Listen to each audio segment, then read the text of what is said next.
On the issue of immigration, I mean, the reality is that we are a party that is absolutely anti-racist. You see, racism in our society, where it exists, it has to be faced down. It's as simple as that.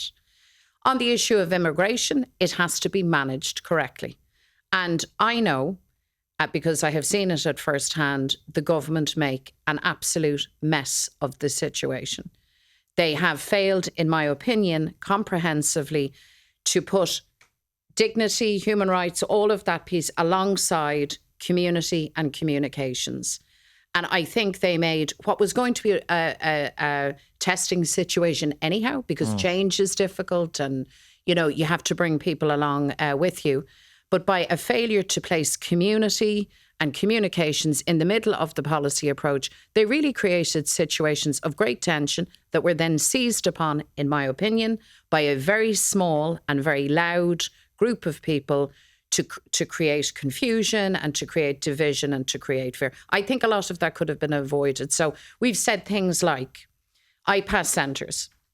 Firstly, they need to be a public offering. Nobody should become a millionaire on the back of the misery of refugees. Which is the government's proposition in the medium term too. It's their proposition now, but the reality for the last number of years is that their location of these centres has been driven by private interests and who has what and off they go. That's wrong.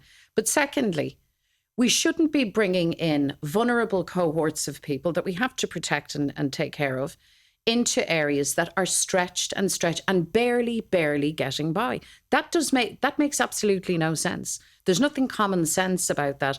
And in fact, it sets up people for conflict, in my opinion. So I think with the much more thoughtful approach and a rules-based system that's properly resourced and is efficient and the rules are applied, I actually think we can manage this. But have you identified alternative communities then? Have you identified postcodes that you have in mind that would be better alternatives then? Well, our position is you can identify, Zara, the communities where it shouldn't go. So, I mean, they're not hard to find. You can walk around Dublin. But that leaves you with nowhere to send people. Not every community or district experiences poverty or lack of services to the same extent. They don't. I mean, our educational system, the DESH system, for example, recognises that we don't all experience Irish life in a singular way. So is it then your contention that there are simply better heeled areas that might have hotels that might be available that the government just isn't pursuing? Well, to repeat, I would prefer that nobody is staying in a hotel. I don't think hotels... But in the short term, there's no other place to put them. I think there are areas that are better service, that have stronger resources. And they're not being used for what reason?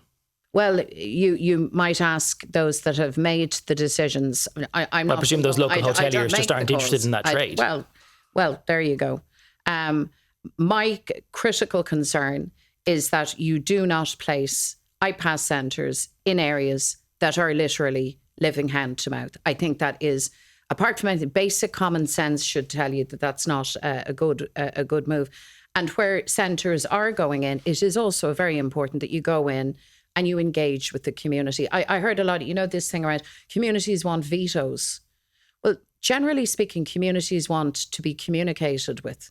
They actually want people to come in and show them some level of recognition and respect. And it's not hard if you know a local community. You'll find the opinion makers and the community leaders and the key stakeholders in the community, if you know the area well. And if you take the time to go in and talk to people, reassure people, find out what is the resource level, what can we do, how can we manage this, you will find that people still, despite everything, despite sometimes the kind of the banner headlines, Irish people are still extremely compassionate and decent and kind and neighbourly.